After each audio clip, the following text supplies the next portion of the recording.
ఆంధ్రప్రదేశ్ ప్రభుత్వము నల్లమల్ల సాగర్ డిపిఆర్ తయారీ ప్రక్రియను వెంటనే ఆపాలి. First condition. రెండవ కండిషన్ ఏంది?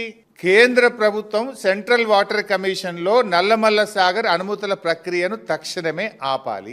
ఈ రెండు కండిషన్లు మీరు ఒప్పుకుంటేనే ఢిల్లీలో మీటింగ్ కు వస్తాము అని రాహుల్ బొజ్జా గారు మన రాష్ట్ర ప్రభుత్వము ఈ ఉత్తరం రాసింది. నౌ మై క్వశ్చన్, ఈ రెండు కండిషన్లు ఒప్పుకున్నారా? కేంద్ర ప్రభుత్వం మీకేమైనా మేము సిడబ్ల్యూసీలో అనుమతుల ప్రక్రియ ఆపాము అని లెటర్ రాసిందా? మీకేమైనా చెవులో చెప్పిందా?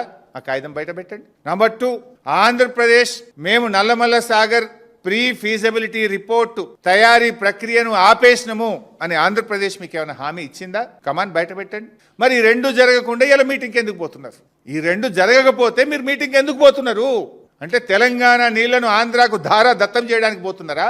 రేవంత్ రెడ్డి గురు దక్షిణలో భాగంగా పోతున్నారా? తెలంగాణకు మరణ శాసనం రాయాలనుకుంటున్నారా? ఇది తెలంగాణ తెచ్చిన పార్టీ, తెలంగాణ కోసం పోరాడిన పార్టీ, తెలంగాణ హక్కులకు అన్యాయం జరుగుతుంటే ఒక్క క్షణం కూడా ఊరుకోని పార్టీ. ఊరుకోం. We are the fighters.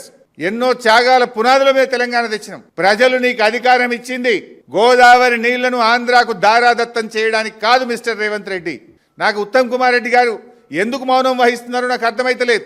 రేవంత్ రెడ్డికి గురుదక్షిణ ఉండొచ్చు, నువ్వెందుకు మౌనంగా ఉంటున్నావు ఉత్తమ్ కుమార్ రెడ్డి గారు? ఈ ఉత్తరం నీ సెక్రటరీ నువ్వు రాసిందే కదా, నీ అప్రూవల్తోనే ఉత్తరం పోయింది కదా.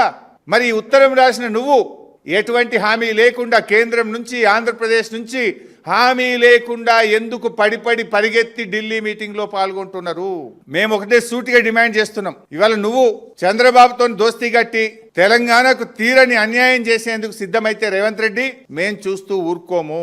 తెలంగాణ నీటి హక్కులను కాలరాయడానికి ఆంధ్రప్రదేశ్ ఒత్తిడితో కేంద్ర ప్రభుత్వం నిర్వహిస్తున్న ఈ రోజు ఢిల్లీలో జరగనున్న సమావేశాన్ని బైకాట్ చేయాలని బీఆర్ఎస్ పార్టీ డిమాండ్ చేస్తుంది.